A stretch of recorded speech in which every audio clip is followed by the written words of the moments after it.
Bonjour à tous, bienvenue sur IQ Invest, la chaîne des investisseurs qualité et des entreprises de qualité. Et aujourd'hui on se retrouve pour le rendez-vous mensuel qui est le suivi de mon portefeuille.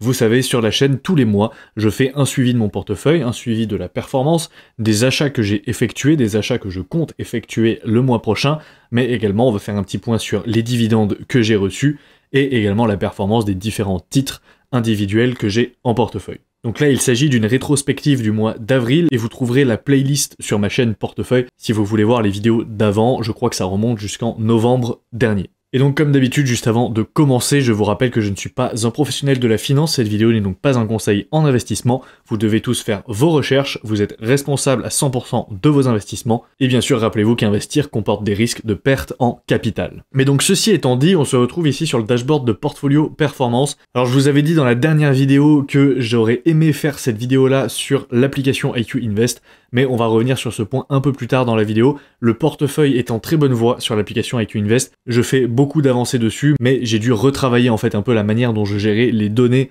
pour pouvoir faire ce que je voulais, donc ça a pris un peu plus de temps que prévu. Mais ceci étant dit, donc l'objectif de ces vidéos, c'est tout simplement de vous partager mon portefeuille en toute transparence. Donc vous allez voir ici ma performance par rapport au S&P 500, puisque moi sur la chaîne, mon objectif c'est de battre le S&P 500, de battre le S&P 500 avec des actions de qualité, parce que je suis persuadé, et c'est ma stratégie, qu'on peut faire mieux que les ETF en sélectionnant les bonnes entreprises. Et vous voyez ici sur le dashboard que mon portefeuille est évalué à 42 995 €. Alors il a un peu baissé parce que j'étais au-dessus des 43 000 la dernière fois que j'avais regardé. Donc on a 11 000 sur le compte titre, 31 000 sur le PEA, et environ 5 200 de plus-value. Donc en sachant que ce mois-ci, les performances ont été assez mauvaises, enfin en règle générale sur les marchés, il y a eu une petite correction, ça stagne un peu, mais j'ai envie de dire c'est pas plus mal parce que là on était sur des niveaux de valorisation assez élevés. Donc si on regarde la performance, on voit que mon portefeuille au global a 15,9% de performance versus 16,91 pour le S&P 500, et ça donc c'est depuis le 5 avril 2022. Vous le savez, j'ai une grosse partie ETF sur mon portefeuille qui plombe ma performance,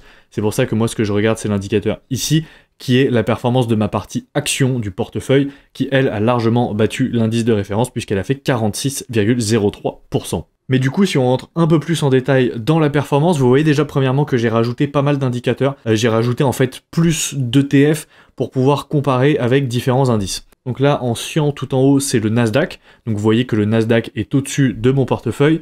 Ensuite, en bleu, ici, on a mon portefeuille. Donc ça, c'est la partie globale, donc en prenant en compte les ETF et les actions individuelles. Ensuite, en rouge, on a le S&P 500. Ensuite, en dessous, on a le MSCI World. Et tout en bas, on a le MSCI Emerging Market qui ne fait quasiment aucune performance depuis le début. Maintenant, si on regarde la partie action globale ici, et si on se met depuis le 17 novembre 2022, pourquoi? Parce que c'est la période à laquelle j'ai acheté mes premières actions, on voit que depuis cette période, ma performance en fait est assez similaire au Nasdaq. Donc vous voyez tout en haut, en fait, j'ai rajouté le Nasdaq, donc je me base sur l'ETF PUST, donc l'ETF dispose sur PEA, et vous voyez que ça dépend des périodes, donc j'étais légèrement au-dessus au début d'année, mais là je suis repassé légèrement en dessous.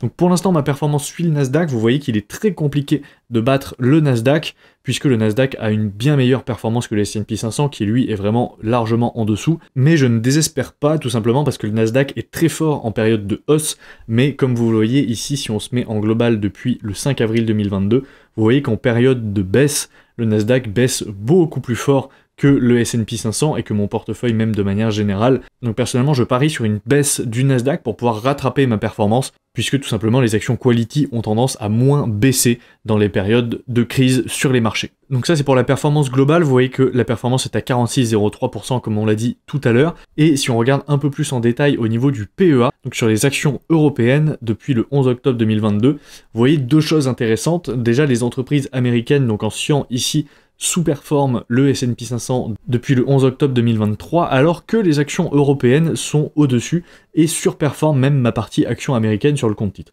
Donc ça c'est assez intéressant, en sachant que ma partie action américaine est assez plombée par la performance d'Apple notamment en ce moment, mais on va revenir dessus dans la partie titre. Et si on se remet donc sur action globale, et qu'on regarde un peu depuis le début de l'année, donc là si on se met sur 2024, on voit que sur 2024, j'étais arrivé légèrement au-dessus en février, début mars, mais là je suis repassé légèrement en dessous du S&P 500, et également on voit que le Nasdaq pour le moment, sur ce début d'année, est aussi en dessous du S&P 500. Maintenant qu'on a vu la performance, regardons un peu la répartition de mon portefeuille, et comme d'habitude, donc j'ai une partie ETF, donc cette fois-ci elle représente 43%, et une partie action qui représente 56%, en sachant que mon DCA aujourd'hui est 100% orienté sur les actions individuelles.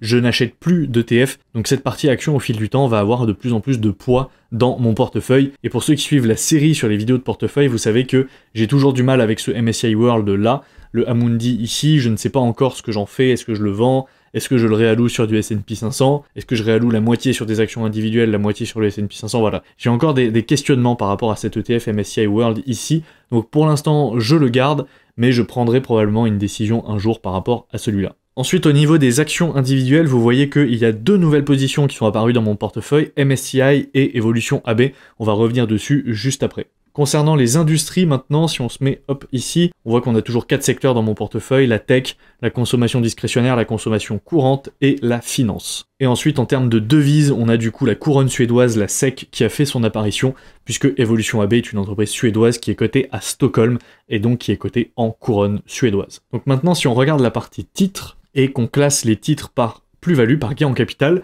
on voit que ASML n'est plus premier, c'est Hermès qui est repassé devant, tout simplement parce que ASML a légèrement corrigé suite à ces annonces de résultats du premier trimestre, puisqu'elles étaient assez mauvaises, ils ont eu une légère baisse du chiffre d'affaires sur le début de l'année, mais c'est tout à fait normal pour une action comme ASML, puisque le management l'avait prévenu, 2024 va être une année un peu tampon, c'est le bas de cycle côté industrie des semi-conducteurs, et ça va repartir en 2025, et donc 2024 c'est une année sur laquelle ils font beaucoup d'investissements sur des nouvelles capacités de production, sur des nouvelles usines, et en fait la demande va repartir à la hausse en 2025. En sachant qu'en 2024, il y a aussi beaucoup d'autres acteurs des semi-conducteurs qui construisent des nouvelles usines, comme TSMC par exemple au Texas. Ensuite on a Microsoft, ensuite on a les deux ETF, donc le BNP Paribas et le Amundi MSCI World, puis on a ici du Mastercard, du Apple, donc Apple qui est repassé en positif, d'ailleurs c'est assez étonnant, parce que si on regarde en fait, elle est remontée après ces annonces de résultats du premier trimestre, alors que pourtant les annonces n'étaient pas forcément bonnes, hein. Elle a eu moins 4,3% de croissance sur Q1 2024 par rapport à Q1 2023, donc on aurait pu s'attendre à une baisse, mais bizarrement,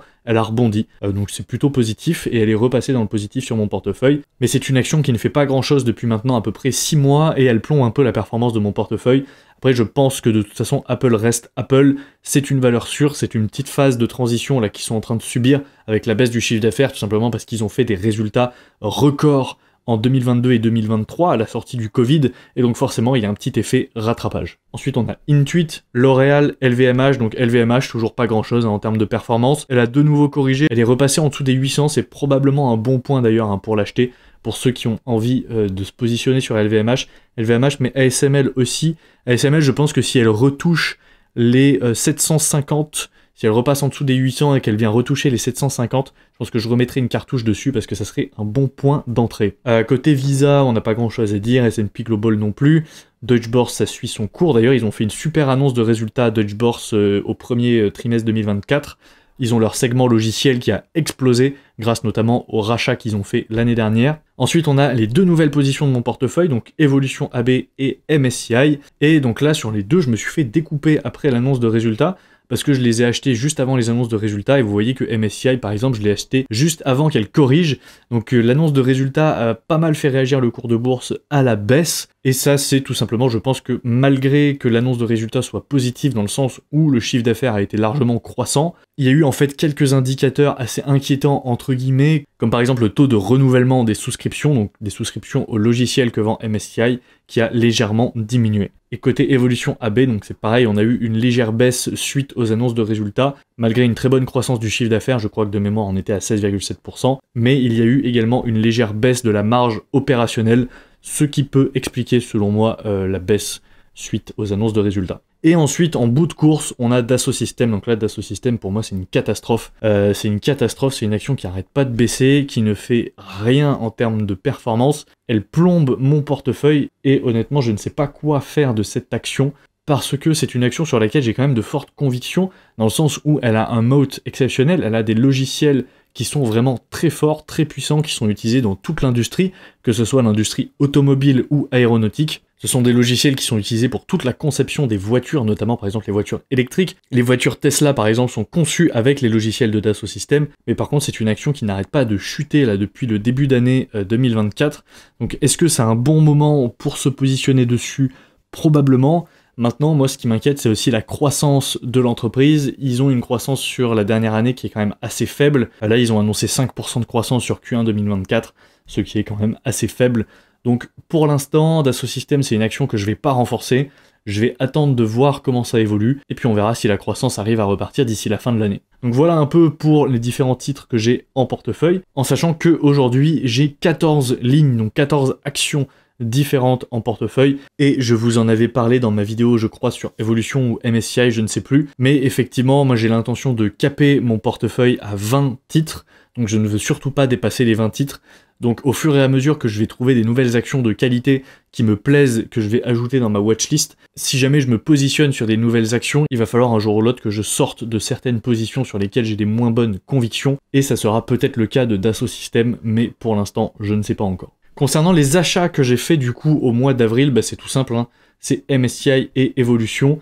Donc si on va un peu dans les détails, côté Evolution, j'ai acheté 6 actions pour un total de 681 € sur Bourse Direct. Et sur le compte titre, donc au mois d'avril, j'ai acheté 1,5 actions MSCI sur le compte titre, donc sur Interactive Broker. Et maintenant, si on passe aux dividendes, donc là, on a un mois d'avril qui fait plaisir, hein. Vraiment, moi, j'ai été très content de ce mois d'avril. J'ai touché 64,43 € de dividendes sur le mois d'avril, tout simplement parce que j'ai reçu 33 € de L'Oréal et 30 € de LVMH et 1,43 de Intuit. Donc ça fait vraiment plaisir, c'est le genre de chiffre qu'on aime voir. Vous voyez que les dividendes augmentent plutôt rapidement, et du coup on est déjà à 84 € cette année de dividendes perçus. Donc moi je m'étais fixé un objectif cette année de toucher 100 € de dividendes, donc là je pense qu'on va largement les atteindre. Donc maintenant qu'on a vu tout ça, je vous donne rendez-vous pour aller voir les actions que je vais acheter le mois prochain sur l'application IQ Invest. Et voilà, donc on est ici sur l'application IQ Invest. Donc vous voyez qu'il y a quelques petites modifications graphiques qui ont été effectuées, mais comme je vous ai dit, j'ai fait aussi pas mal de modifications en fait sur la donnée, sur les données de l'application. Voilà, j'avais besoin de revoir pas mal de choses sur comment je gère la donnée aujourd'hui, et également donc ça m'a permis de refaire une petite passe et d'améliorer quelques points en termes de design, donc notamment l'affichage des notes qui est beaucoup plus clair aujourd'hui, les graphiques aussi qui ont été légèrement améliorés ici, donc les pie charts sur la watchlist. Mais surtout tout ça, ça me permet de débloquer certaines choses pour pouvoir avancer sur le portefeuille. J'avais besoin que la donnée soit structurée d'une certaine manière, et donc là c'est bon, je suis en train de développer la fonctionnalité du portefeuille à fond. Donc ça devrait arriver, c'est sûr, courant mai. Je peux pas vous garantir que ça sera la semaine prochaine ni dans 2 semaines, mais je pense que d'ici fin mai, ça sera sorti. Donc maintenant, si on regarde un peu la watchlist et qu'on trie par score, on voit qu'on a certaines actions qui ressortent tout en haut de la liste.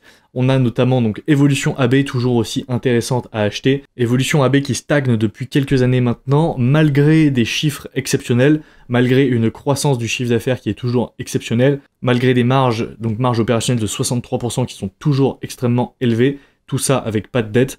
Donc moi c'est une entreprise auquel je crois énormément, Evolution AB, et donc je pense qu'aujourd'hui c'est vraiment un très bon moment pour se positionner dessus. Vous voyez que le PE est très faible, il est à 21 alors que historiquement il a été de 34. Donc clairement on a ici une action qui est largement sous-évaluée, je pense. Donc du coup, Evolution AB, ça va être mon achat sur le PEA du mois prochain, donc au mois de mai, et je pense que c'est une position que je vais vraiment renforcer cette année. Peut-être pas pour devenir la plus grosse position de mon portefeuille, ça c'est sûr, mais en tout cas j'aimerais bien la monter entre 5 et 10% de mon portefeuille. Et ensuite, sur le compte titre, donc je vais probablement me positionner sur Alphabet ce mois-ci.